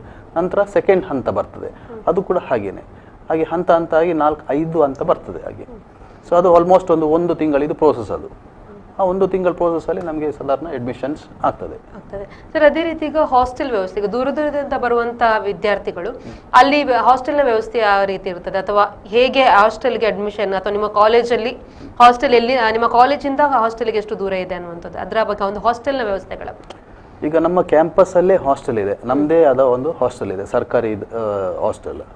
ಅದು ನಮ್ಮ ಹಾಸ್ಟೆಲ್ ನಮ್ಮ ಮೇನ್ ಬಿಲ್ಡಿಂಗಿಂದ, ನಮ್ಮ ಕ್ಲಾಸಸ್ ಎಲ್ಲ ನಡೆಯುವಂಥ ಬಿಲ್ಡಿಂಗಿಂದ ಜಸ್ಟ್ ಒಂದು 25ರಿಂದ 50 ಮೀಟರ್ ಅಷ್ಟೇ ನಮಗೆ ಬಿಲ್ಡಿಂಗಿಂದ ಕಾಣ್ಬೋದು. ಅಲ್ಲೇ ಹತ್ರನೇ ಇದೆ, ಕ್ಯಾಂಪಸ್ನ ಒಳಗೇನೆ ಇದೆ, ಸುರಕ್ಷಿತವಾಗಿದೆ. ಮತ್ತು ಅಲ್ಲಿ ಅಡ್ಮಿಷನ್ಸ್ ಮಾಡಬೇಕಾದ್ರೆ ಕ್ಲಾಸಸ್ ಯಾವಾಗ ಸ್ಟಾರ್ಟ್ ಆಗ್ತದೆ ನಾವು ಮಕ್ಕಳಿಗೆ ಆ ಒಂದು ಡೇಟ್ ಹೇಳ್ತೇವೆ. ಕ್ಲಾಸಸ್ ಸ್ಟಾರ್ಟ್ ಆಗುವ 1-2 ದಿನ ಮುಂಚೆ ಅವ್ರ ಪೇರೆಂಟ್ಸ್ ಜೊತೆ ಬಂದು ಅದಕ್ಕೆ ಪ್ರಿಸ್ಕ್ರೈಬ್ ಫೀಸ್ ಇದೆ, ಅದಕ್ಕೆ 3,380 ರೂಪಾಯಿ ಹಾಸ್ಟೆಲ್ ಫೀಸ್. ಅದು 1 ವರ್ಷಕ್ಕೆ 3,380. ಅದರಲ್ಲಿ 1,000 ಅವರಿಗೆ ರೀಫಂಡ್ ಆಗ್ತದೆ, ಅದು ಡೆಪಾಸಿಟ್ ಅಂತೇಳಿ. ಅದು ಅವ್ರು ಬಿಟ್ಟು ಹೋಗುವಾಗ 1,000 ಹೋಗ್ತದೆ. ಸೊ ಅವರಿಗೆ ಕಟ್ಟಲಿಕ್ಕೆ ಬರೋದು 2,380. ಮತ್ತೆ ತಿಂಗಳು ಮೆಸ್ ಫೀಸ್ ಅಂತೇಳಿ ಬರ್ತದೆ. ಅದು ಡಿಪೆಂಡ್ಸ್ ಅಂತೇಳಿದ್ರೆ ಅವರಿಗೆ ಅವರ ಖರ್ಚು ಹೇಗಿರ್ತದೆ. ಅದೀಗ ಟೋಟಲ್ ಇಷ್ಟು ಲಂಸಮ್ ಆದರೆ ಅದು ಡಿವೈಡೆಡ್ ಬೈ ಪರ್ ಹೆಡ್, ಅದು ಒಂದು ತಲೆಗೆ ಅಂತೇಳಿ ಅದನ್ನು ನಾವು ಡಿವೈಡ್ ಮಾಡಿ ತಿಂಗಳ ಖರ್ಚು ಅದು 1,500, 1,300, 1,100 ಹಾಗೆ ಡಿಪೆಂಡ್ಸ್. ಅದು ಒಟ್ಟಾರೆ 1,500 ಒಳಗೆ ಬರ್ತದೆ ಪ್ರತಿ ತಿಂಗಳ ಮೆಸ್ ಬಿಲ್. ಟೋಟಲ್ ಖರ್ಚು ಅದರಲ್ಲಿ ಡಿವೈಡ್ ಮಾಡುವ ಎಷ್ಟು ಸ್ಟೂಡೆಂಟ್ಸ್ ಇದ್ದಾರೆ ಅಷ್ಟು ಸ್ಟೂಡೆಂಟ್. ಸರ್, ಅದೇ ರೀತಿ ಈ ಹಿಂದೆ ನಿಮ್ಮ ಕಾಲೇಜಲ್ಲಿ ಕಲ್ತಂತ ವಿದ್ಯಾರ್ಥಿಗಳು ಎಲ್ಲೆಲ್ಲಿಂದೆಲ್ಲ ಬಂದಿದ್ದಾರೆ? ಮಂಗಳೂರು ಅಲ್ಲದೆ, ಈಗ ಮಂಗಳೂರಿನ ವಿದ್ಯಾರ್ಥಿಗಳಲ್ಲದೆ, ವಿದ್ಯಾರ್ಥಿನಿಯರಲ್ಲದೆ ಬೇರೆ ಎಲ್ಲಿಂದ ದೂರದ ವಿದ್ಯಾರ್ಥಿಗಳು ನಿಮ್ಮಲ್ಲಿದ್ರು ಅಂತ? ಈಗ ಮಂಗಳೂರಿನ ಸುತ್ತಮುತ್ತಲು ಅಂತ ಹೇಳಿದ್ರೆ ಈ ಕಡೆ ಕುಂದಾಪುರ, ಉಡುಪಿ, ಈ ಕಡೆ ಪುತ್ತೂರು, ಬಂಟ್ವಾಳ, ಧರ್ಮಸ್ಥಳ, ಸುಬ್ರಹ್ಮಣ್ಯ, ಹೀಗೆ ಮಂಗಳೂರು ಸುತ್ತಮುತ್ತಲಿಂದನೂ ನಮ್ಮ ವಿದ್ಯಾರ್ಥಿಗಳು ಬಂದು ನಮ್ಮಲ್ಲಿ ಅಡ್ಮಿಷನ್ ತಗೊಂಡು ಒಳ್ಳೆಯ ಒಂದು ಶಿಕ್ಷಣವನ್ನು ಪಡ್ಕೊಂಡು ಹೋಗಿದ್ದಾರೆ. ಅದೇ ರೀತಿ ಬೇರೆ ಜಿಲ್ಲೆಯಿಂದನೂ ಕೂಡ, ಅಂದರೆ ನಮ್ಮ ಈ ಮಂಗಳೂರಿಗೆ ಹತ್ತಿರದ ಜಿಲ್ಲೆ ಅಂದರೆ ಉತ್ತರ ಕನ್ನಡ, ಆ ಕಡೆಯಿಂದನೂ ಕೂಡ ಬಂದು ಕೆಲವು ವಿದ್ಯಾರ್ಥಿಗಳು ಬಂದು ಒಳ್ಳೆಯ ಶಿಕ್ಷಣವನ್ನು ಪಡ್ಕೊಂಡು ಹೋಗಿದ್ದಾರೆ. ಅದೇ ರೀತಿ ಬೇರೆ ಈ ಹಾಸನ, ಮೈಸೂರು, ಆ ಕಡೆಯಿಂದಲೂ ಬಂದು ವಿದ್ಯಾಭ್ಯಾಸವನ್ನು ಪಡ್ಕೊಂಡು ಈಗಲೂ ಪಡ್ಕೊಳ್ತಾ ಇದ್ದಾರೆ. ಕೆಲವರು ಪಡ್ಕೊಂಡು ಒಂದು ಒಳ್ಳೆಯ ಉದ್ಯೋಗದಲ್ಲಿ ಕೂಡ ಇದ್ದಾರೆ. ಈಗ ನಮ್ಮಿಂದ ಶಿಕ್ಷಣವನ್ನು ಪಡೆದುಕೊಂಡು ಹೋದವರು ಈಗಾಗಲೇ ಒಳ್ಳೊಳ್ಳೆ ಉದ್ಯೋಗದಲ್ಲಿದ್ದಾರೆ. ಈಗ ಟೆಕ್ನಿಕಲ್ ಶಿಕ್ಷಣ ಪಡೆದವರು ಒಳ್ಳೊಳ್ಳೆ ಕಂಪನಿಗಳಲ್ಲಿ, ಕೆಲವು ಸರ್ಕಾರಿ ಸಂಸ್ಥೆಗಳಲ್ಲಿ ಕೂಡ ಉದ್ಯೋಗದಲ್ಲಿದ್ದಾರೆ. ಅದೇ ರೀತಿ ನಮ್ಮಲ್ಲಿ ಡಿಪ್ಲೊಮಾ ಇನ್ ಕಮರ್ಷಿಯಲ್ ಪ್ರಾಕ್ಟೀಸು, ಅದೇ ರೀತಿ ಲೈಬ್ರರಿ ಸೈನ್ಸ್ ಆದವರು ಕೂಡ ಒಳ್ಳೊಳ್ಳೆ ಉದ್ಯೋಗವನ್ನು ಪಡ್ಕೊಂಡಿದ್ದಾರೆ. ಕರ್ನಾಟಕ ಸರ್ಕಾರದ ಏನು ವಿಧಾನಸೌಧದಲ್ಲಿ, ಆಮೇಲೆ ರಾಜ್ಯ ಸರ್ಕಾರದಲ್ಲಿರುವಂತಹ ಈ ಕೋರ್ಟು ಕಚೇರಿಗಳಲ್ಲಿ ಕೂಡ ಸ್ಟೆನೋಗ್ರಾಫರ್ಸು, ಟೈಪಿಸ್ಟು, ಡಾಟಾ ಎಂಟ್ರಿ ಆಪರೇಟರು, ಹೀಗೆ ಹಲವಾರು ಒಳ್ಳೊಳ್ಳೆ ಉದ್ಯೋಗಗಳನ್ನು ಪಡ್ಕೊಂಡು ನಿಮ್ಮ ಈಗ ಒಂದು ಸ್ಟೂಡೆಂಟ್ಗಳು ಒಳ್ಳೊಳ್ಳೆ ಪೊಸಿಷನ್ ಅಲ್ಲಿ ಇದ್ದಾರೆ. ಅವರ ಪೇರೆಂಟ್ಸ್ ಗೆ ಎಷ್ಟು ಹೆಮ್ಮೆ ಆಗುತ್ತೋ ಅದೇ ರೀತಿ ಕಲಿಸಿದಂತ ಈಗಾಗಲೇ ಈಗ ಈ ಹೈಕೋರ್ಟ್ನವರು ಒಂದು ಕೋರ್ಟ್ ಸೆಕ್ರೆಟರಿ ಅಂತ ಹೇಳ್ಕೊಂಡು ಒಂದು ಪೋಸ್ಟ್ ಅನ್ನ ಕ್ರಿಯೇಟ್ ಮಾಡಿದ್ರು. ಅದು especially diploma in commercial practice ಪಡ್ಕೊಂಡಂತ ವಿದ್ಯಾರ್ಥಿಗಳಿಗೆ ಅದರಿಂದ ಒಳ್ಳೆಯ ಒಂದು ಉದ್ಯೋಗ ಅವಕಾಶ ಸಿಕ್ತವರಿಗೆ. ಈ ಡಿಪ್ಲೊಮಾ ಇನ್ ಕಮರ್ಷಿಯಲ್ ಪ್ರಾಕ್ಟೀಸ್ ಮುಂಚೆ ಇರಲಿಲ್ಲ, ಅದು ಈಗ ಇತ್ತೀಚೆಗೆ ಅವರು ಹೈಕೋರ್ಟ್ನವರು ಕೋರ್ಟ್ ಸೆಕ್ರೆಟರಿ ಅಂತೇಳಿ ಅಸಿಸ್ಟೆಂಟ್ ಕೋರ್ಟ್ ಸೆಕ್ರೆಟರಿ ಅಂತಲೇ ಒಂದು ಪೋಸ್ಟನ್ನು ಕ್ರಿಯೇಟ್ ಮಾಡಿದ್ರು. ಅದರಿಂದ ನಮ್ಮ ವಿದ್ಯಾರ್ಥಿಗಳಿಗೆ ಅದರಲ್ಲಿ ಡಿಪ್ಲೊಮಾ ಇನ್ ಕಮರ್ಷಿಯಲ್ ಪ್ರಾಕ್ಟೀಸ್ ಪಡೆದಂಥ ವಿದ್ಯಾರ್ಥಿಗಳಿಗೆ ಒಂದು ಒಳ್ಳೆ ಉದ್ಯೋಗಾವಕಾಶ ಸಿಗ್ತವರಿಗೆ. ಅದರಿಂದ ಒಳ್ಳೆ ಸಂಬಳದ ಪ್ಯಾಕೇಜ್ ಕೂಡ ಇದೆ ಅವರಲ್ಲಿ. ಹೌದು.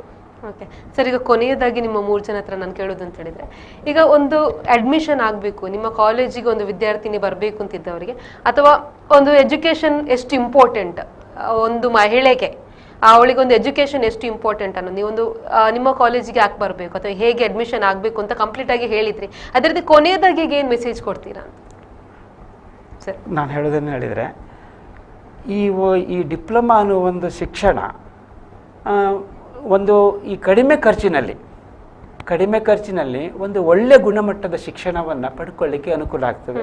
ಇದರಿಂದ ಏನಾಗ್ತದೆ ಕೇಳಿದರೆ, ಬೇಗ ಉದ್ಯೋಗ ಸಿಗ್ತದೆ. ಡಿಪ್ಲೊಮಾ ಮುಗಿಸ್ಕೊಂಡಿರುವುದರಿಂದ ಅವರಿಗೆ ಕೆಲವರಿಗೆ ಮುಂದೆ ಓದಲಿಕ್ಕೆ ಅವಕಾಶ ಇಲ್ಲದಿದ್ದವರಿಗೆ ಅವರು ಡಿಪ್ಲೊಮಾ ಲೆವೆಲಲ್ಲಿ ಏನು ಮಾಡ್ಬೋದು, ಉದ್ಯೋಗವನ್ನು ಪಡ್ಕೊಳ್ಬೋದು. ಅದೇ ರೀತಿ ಓದಲಿಕ್ಕೆ ಡೈರೆಕ್ಟ್ ಕೆಲವರಿಗೆ ಅಲ್ಲಿ PUC ಮಾಡಿ BE ಮಾಡಲಿಕ್ಕೆ ಅಲ್ಲಿ CET ಪಾಸ್ ಆಗಬೇಕು, ಅಲ್ಲಿ ಸುಮಾರು ಕೆಲವು ಸಮಸ್ಯೆಗಳಿದ್ದವರು ಇಲ್ಲಿ ಡಿಪ್ಲೊಮಾದಿಂದ ನೇರವಾಗಿ ಅವ್ರು ಏನು ಮಾಡ್ಬೋದು, ಈ BEಯನ್ನು ಕೂಡ ಶಿಕ್ಷಣವನ್ನು ಪಡ್ಕೊಳ್ಬೋದು. ಅದರಲ್ಲಿ ನಾನು ವಿಶೇಷವಾಗಿ ಏನು ಹೇಳ್ತೀನಿ ಕೇಳಿದರೆ, ಈ ಕಮರ್ಷಿಯಲ್ ಪ್ರಾಕ್ಟೀಸ್ ಈ PUCಯಲ್ಲಿ ಕಾಮರ್ಸ್ ಓದೋದಕ್ಕಿಂತ ಡಿಪ್ಲೊಮಾ ಇನ್ ಕಮರ್ಷಿಯಲ್ ಪ್ರಾಕ್ಟೀಸ್ ಓದಿದರೆ ಅವರಿಗೆ ಹಲವಾರು ಉಪಯೋಗಗಳಿವೆ. ಈಗ ಅವರಿಗೆ ನಮ್ಮ ಡಿಪ್ಲೊಮಾ ಇನ್ ಕಮರ್ಷಿಯಲ್ ಪ್ರಾಕ್ಟೀಸಲ್ಲಿ ಶಾರ್ಟ್ ಹ್ಯಾಂಡು, ಟೈಪಿಂಗು, ಕಂಪ್ಯೂಟರು ಈ 3 ಕೋರ್ಸ್ಗಳು ಬರ್ತವೆ. ಅದ್ರ ಜೊತೆಗೆ ಕಾಮರ್ಸ್ ರಿಲೇಟೆಡ್ ಸಬ್ಜೆಕ್ಟ್ಗಳು ಬರ್ತವೆ. ಇದನ್ನೇ ನಾವು ಈಗ ಕೇವಲ ಕಾಮರ್ಸು ಓದುವುದರಿಂದ ಅವರು ಕೇವಲ ಕಾಮರ್ಸ್ ಸಬ್ಜೆಕ್ಟ್ಗಳನ್ನು ಅಷ್ಟನ್ನೇ ಓದ್ತಾರೆ. ಆದರೆ ಡಿಪ್ಲೊಮಾ ಇನ್ ಕಮರ್ಷಿಯಲ್ ಪ್ರಾಕ್ಟೀಸ್ ಓದಿದ್ರೆ ಏನಾಗ್ತದೆ ಕೇಳಿದರೆ, ಈ ಕಾಮರ್ಸ್ ಸಬ್ಜೆಕ್ಟ್ ಜೊತೆಗೆ ಅವರು ಶಾರ್ಟ್ ಹ್ಯಾಂಡು, ಟೈಪಿಂಗು ಮತ್ತು ಕಂಪ್ಯೂಟ್ರನ್ನು ಕಲಿಬೋದು. ಇದನ್ನು ಅವರು ಹೊರಗಡೆ ಕಲೀಲಿಕ್ಕೆ ಹೋದರೆ 1,000 ರೂಪಾಯಿ ಖರ್ಚು ಮಾಡಬೇಕು. ಈಗ ಒಂದು ಕಂಪ್ಯೂಟರ್ ಕಲಿಬೇಕಂತ ಹೇಳಿದರೂ ಕೂಡ ಅವರು ಒಂದು 25,000 30,000 ರೂಪಾಯಿ ಖರ್ಚು ಮಾಡಬೇಕು. ಅದು ನಮ್ಮಲ್ಲಿ ಫ್ರೀ ಆಫ್ ಕಾಸ್ಟಲ್ಲಿ ಈ ಡಿಪ್ಲೊಮಾ ಜೊತೆಗೆ ಅದು ಒಂದು ಮುಗಿದೋಗ್ತದೆ. ಶಾರ್ಟ್ ಆ್ಯಂಡ್ ಟೈಪಿಂಗು ಈಗ ಎಲ್ಲ ಕಡೆಗೆ ಕ್ಲೋಸ್ ಆಗಿದೆ. ಹೇಳ್ಬೋದು ಶಾರ್ಟ್ ಆ್ಯಂಡ್ ಟೈಪಿಂಗು ಈಗ ವ್ಯಾಲ್ಯೂ ಇಲ್ಲ ಅಂತ ಹೇಳ್ಬೋದು. ಆದರೆ ಶಾರ್ಟ್ ಆ್ಯಂಡ್ ಟೈಪಿಂಗು ಬೇಕೇ ಬೇಕು. ಅದನ್ನು ಎಲ್ಲಿ ಹೊರಗಡೆ ಕಲಿಸ್ತಾ ಇಲ್ಲ. ಅದು ನಮ್ಮ ಈ ಡಿಪ್ಲೊಮಾ ಇನ್ ಕಮರ್ಷಿಯಲ್ ಪ್ರಾಕ್ಟೀಸ್ ಎಜುಕೇಷನಲ್ಲಿ ಅದನ್ನು ಪ್ರೊವೈಡ್ ಮಾಡ್ಕೊಳ್ಬೋದು. ಅದನ್ನು ನಾನು ಹೇಳೋದೇನು, ಕಾಮರ್ಸ್ ಓದುವಂಥ ವಿದ್ಯಾರ್ಥಿಗಳು ಈ ಡಿಪ್ಲೊಮಾ ಇನ್ ಕಮರ್ಷಿಯಲ್ ಪ್ರಾಕ್ಟೀಸ್ ಓದ್ಕೊಂಡಿದ್ರೆ ಕಾಮರ್ಸ್ ಜೊತೆಗೆ ಈ ಒಂದು ಸ್ಕಿಲ್ಡ್ ಸಬ್ಜೆಕ್ಟ್ಗಳನ್ನು ತಿಳ್ಕೊಂಡು ಅವರು ಹೆಚ್ಚೆಚ್ಚು ಉದ್ಯೋಗಗಳನ್ನು ಪಡೀಲಿಕ್ಕೆ ಅವರಿಗೆ ಒಂದು ಅವಕಾಶ ಈ ಕೋರ್ಸಲ್ಲಿದೆ. ಯಾಕಂದರೆ ಈಗ ಏನಾಗಿದೆ, ತಾಂತ್ರಿಕ ಈ ಟೆಕ್ನಿಕಲ್ ಎಜುಕೇಷನ್ ಬಗ್ಗೆ ಸಾಮಾನ್ಯವಾಗಿ ಸ್ಟೂಡೆಂಟ್ಸಿಗೂ ಪ್ಯಾರೆಂಟ್ಸಿಗೂ ತುಂಬ ಅವೇರ್ನೆಸ್ ಇರ್ತದೆ. ಆದರೆ ಡಿಪ್ಲೊಮಾ ಇನ್ ಕಮರ್ಷಿಯಲ್ ಪ್ರಾಕ್ಟೀಸ್ ಬಗ್ಗೆ ಅಷ್ಟು ಅವೇರ್ನೆಸ್ ಇಲ್ಲ, ಗೊತ್ತಿಲ್ಲ. ಎಷ್ಟೋ ಮಕ್ಕಳಿಗೆ ಡಿಪ್ಲೊಮಾ ಇನ್ ಕಮರ್ಷಿಯಲ್ ಪ್ರಾಕ್ಟೀಸ್ ಅಂದರೆ ಏನಂತ ಗೊತ್ತಿಲ್ಲ. ಯಾಕಂದರೆ ಅದ್ರ ಬಗ್ಗೆ ಅವೇರ್ನೆಸ್ ಇಲ್ಲ. ಈಗ ಟೆಕ್ನಿಕಲ್ ಎಜುಕೇಷನ್ ಬಗ್ಗೆ ಸಾಮಾನ್ಯವಾಗಿ ಎಲ್ಲ ಪ್ಯಾರೆಂಟ್ಸಿಗೂ ಎಲ್ಲ ಸ್ಟೂಡೆಂಟಿಗೂ ಅವೇರ್ನೆಸ್ ಇದೆ. ಆದರೆ ಈ ಡಿಪ್ಲೊಮಾ ಇನ್ ಕಮರ್ಷಿಯಲ್, ನಾನು ಕೊನೆಯದಾಗಿ ಹೇಳಿದ್ರೆ, ಒಂದು ವೇಳೆ ಅವ್ರು ಏನಾದರೂ ಕಾಮರ್ಸನ್ನು ಆಯ್ಕೆ ಮಾಡ್ಕೊಳ್ಬೇಕಂದ್ರೆ ಡಿಪ್ಲೊಮಾ ಇನ್ ಕಮರ್ಷಿಯಲ್ ಪ್ರಾಕ್ಟೀಸ್ ಆಯ್ಕೆ ಮಾಡಿಕೊಂಡ್ರೆ ಅವರು ಈ ಕಾಮರ್ಸ್ ಜೊತೆಗೆ ಇತರೆ ಈ ಸ್ಕಿಲ್ ಸಬ್ಜೆಕ್ಟ್ಗಳನ್ನ ಕಲ್ತ್ಕೊಂಡು ಬೇಗ ಉದ್ಯೋಗವನ್ನು ಪಡ್ಕೊಳ್ಳಿಕ್ಕೆ ಅವಕಾಶ ಇದೆ ಅಂತ ಹೇಳ್ತೇನೆ. ಸರ್, ನೀವು ಕೊನೆಯ ಮೆಸೇಜ್ ಅಂತ ಹೇಳಿದ್ರೆ, ಈಗ ಕೆಲವೊಂದು ಗ್ರಾಮೀಣ ಪ್ರದೇಶದಲ್ಲಿ ಈ ಡಿಪ್ಲೊಮಾ ಬಗ್ಗೆ ಏನಂತ ಗೊತ್ತಿರೋದಿಲ್ಲ ಅವರಿಗೆ. ಹಾಗೆ ಈಗ ಅಂಥ ಕಡೆಗೆಲ್ಲ ಈಗ ನಾವು ಹೋಗಿ ಕೆಲವೊಮ್ಮೆ ಕ್ಯಾನ್ವಾಸಿಂಗ್ ಎಲ್ಲ ಮಾಡ್ತೇವೆ. ಈಗ ಕೆಲವೊಂದು ಸ್ಕೂಲ್ಸ್ಗೆಲ್ಲ ಹೋಗಿ ಇಂಟೀರಿಯರ್ಸ್ಗೆ, ಹಾಗೆ ಅವರಿಗೆ ಡಿಪ್ಲೊಮಾ ಅಂತ ಹೇಳಿದರೆ ಏನಂತೇಳಿ ಗೊತ್ತಾಗೋದಿಲ್ಲ. ಹಾಗೆ ಅಂಥವರಿಗೆಲ್ಲ ಮೇಯ್ನಾಗಿ ಮೆಸೇಜ್ ಒಂದು ಮುಟ್ಟಿಸ್ಬೇಕಂತೇಳಿ ಅಂತ ಹೇಳಿದರೆ, ಅದೇ ಅವರಿಗೆ ಕೆಲವೊಮ್ಮೆ ಡಿಪ್ಲೊಮಾ ಏನಂತೇಳಿ ಗೊತ್ತಿರೋದಿಲ್ಲ. ಅವರಿಗೆ ಡಿಪ್ಲೊಮಾ ಮಾಡಿದರೆ ಏನು ಅದರಲ್ಲಿ ಅವಕಾಶ ಸಿಗ್ತದೆ, ಯಾವ ರೀತಿ ಅಂತೇಳಿ. ಸೊ ಅದನ್ನೆಲ್ಲ ಈಗ ನಾವು ಮಾಡ್ತಾ ಇದ್ದೇವೆ. ಹಾಗೆ ಮತ್ತು ಈ ಮೀಡಿಯಾ ಥ್ರೂ ಅವರಿಗೂ ಒಂದು ಸಂದೇಶ ಮುಟ್ಟಲಿ ಅಂತೇಳಿ ನಾನು ಭಾವಿಸ್ತೇನೆ. ಮೇಡಮ್, ಕೊನೆಯ ಮೆಸೇಜ್. ಮಂಗಳೂರಲ್ಲಿ WPT ಇರೋದ್ರಿಂದ ಹೆಣ್ಮಕ್ಳಿಗೆ ತುಂಬಾ ಯೂಸ್. ಯಾಕೆಂದರೆ ಅವರು ಬಡ ವಿದ್ಯಾರ್ಥಿಗಳಿಗೆ ತುಂಬ ಕಡಿಮೆ ಹಣದಲ್ಲಿ ಅವ್ರದ್ದು ವಿದ್ಯಾಭ್ಯಾಸ ಮುಗಿಯುತ್ತೆ. ಮತ್ತು ಕಂಪ್ನೀಸ್ಗಳಲ್ಲಿ ಈಗ 33 to 40% ವುಮೆನ್ಸೇ ಅವ್ರು ನೋಡ್ತಿದ್ದಾರೆ. ಸೊ ಅವ್ರು ಫಸ್ಟ್ ಕಾನ್ಸಂಟ್ರೇಟ್ ಮಾಡೋದು WPTಗೆ. ಸೊ ಹಾಗಾಗಿ ಅವರಿಗೆ ಉದ್ಯೋಗಾವಕಾಶನೂ ಜಾಸ್ತಿ ಇದೆ. ಮತ್ತು ಹೈಯರ್ ಎಜುಕೇಷನಿಗೆ ಓದಬೇಕು ಅಂತಂದರೆ ಡಿಪ್ಲೊಮಾ ಥ್ರೂ ಹೋದರೆ ಅವರಿಗೆ ಫಿನಾನ್ಷಿಯಲ್ ಬರ್ಡನ್ನು ಕಡಿಮೆ ಆಗುತ್ತೆ. ಸೊ ಅವರು ಡಿಪ್ಲೊಮಾ ಆಯ್ಕೆ ಮಾಡಿದ್ರೆ ಬೆಸ್ಟ್ ಚಾಯ್ಸ್ ಅವ್ರುಗಳಿಗೆ. ಈಗ ತುಂಬ ಜನಕ್ಕೆ, ಎಸ್ಪೆಷಲಾಗಿ ಮಹಿಳೆಯರಿಗೆ, ನಾವೊಂದು ಎಜುಕೇಟೆಡ್ ಆಗಬೇಕು, ನಮಗೂ ವಿದ್ಯಾಭ್ಯಾಸನ ಕಂಟಿನ್ಯೂ ಮಾಡಬೇಕು ಅನ್ನೋಂಥ ಆಸೆ ಇರ್ತದೆ. ಆದರೆ ಮನೆಯ ಕೆಲವು ಆರ್ಥಿಕ ಪರಿಸ್ಥಿತಿಗಳಿರ್ಬೋದು ಅಥವಾ ಅವರದೊಂದು ಏನೋ ಒಂದು ರೀಸನ್ಗಳಿಂದ ಅವ್ರು ಹಿಂಜರಿಯುವಂಥದ್ದು. ಅದಲ್ಲದೆ ತುಂಬಾ ಜನಕ್ಕೆ ಮಾಹಿತಿಯ ಕೊರತೆಯಿಂದ ಕೂಡ ಎಲ್ಲೆಲ್ಲಿ ಯಾವ್ಯಾವ ರೀತಿ ಕೋರ್ಸ್ ಇರ್ತದೆ, ಯಾವ ರೀತಿ ಫೀಸ್ ಪ್ರತಿಯೊಬ್ರು ತಿಳ್ಕೊಳ್ಳುವಂಥದ್ದು ಕಾಲೇಜ್ ಮುಂದೆ ಕಂಟಿನ್ಯೂ ಮಾಡಿದ್ರೆ ಫೀಸ್ ಕಷ್ಟ ಆಗುತ್ತೆ, ಜಾಸ್ತಿ ಫೀಸ್ ಇರುತ್ತೆ, ಡೊನೇಷನ್ ಕಟ್ಟಬೇಕಾಗುತ್ತೆ ಅಂತ. ಆದ್ರೆ ಇಂಥ ಮಾಹಿತಿಗಳ ಕೊರತೆಯಿಂದಾಗಿ ಅವರೊಂದು ಭವಿಷ್ಯ ಕೂಡ ಅಲ್ಲೇ ನಿಂತಿರುವಂಥದ್ದು. ಅಂತ ಮಹಿಳೆಯರಿಗೆ ಈ ಕಾರ್ಯಕ್ರಮ ತುಂಬಾ ಸಹಾಯ ಆಗ್ಬೋದು ಅಂತ ಹೇಳ್ತಾ ಈ ಕಾರ್ಯಕ್ರಮದ ಮುಖಾಂತರ ಎಲ್ಲರಿಗೂ ಕೂಡ ನಿಮ್ಮ ಕಾಲೇಜಿನ ಸಂಪೂರ್ಣ ಮಾಹಿತಿನ ಹಂಚಿಕೊಂಡಿದ್ದಕ್ಕೆ ಧನ್ಯವಾದಗಳು 3 ಜನ. Thank you. ನೋಡಿದ್ರಲ್ಲ, ಇದು ಇವತ್ತಿನ ಕ್ಯಾಂಪಸ್ ರೌಂಡ್ ವಿಶೇಷ ಮಾತುಕತೆ ಕಾರ್ಯಕ್ರಮ. ಮುಂದಿನ ಕ್ಯಾಂಪಸ್ ರೌಂಡ್ ಕಾರ್ಯಕ್ರಮದಲ್ಲಿ ಮತ್ತೊಬ್ಬ ಅತಿಥಿಗಳ ಜೊತೆ ಭೇಟಿಯಾಗ್ತೀನಿ. ಅಲ್ಲಿವರೆಗೂ ನಿರಂತರ ಸುದ್ದಿ ಮತ್ತು ಮನರಂಜನೆಗಾಗಿ ನೋಡ್ತಾ ಇರಿ V4 ನ್ಯೂಸ್.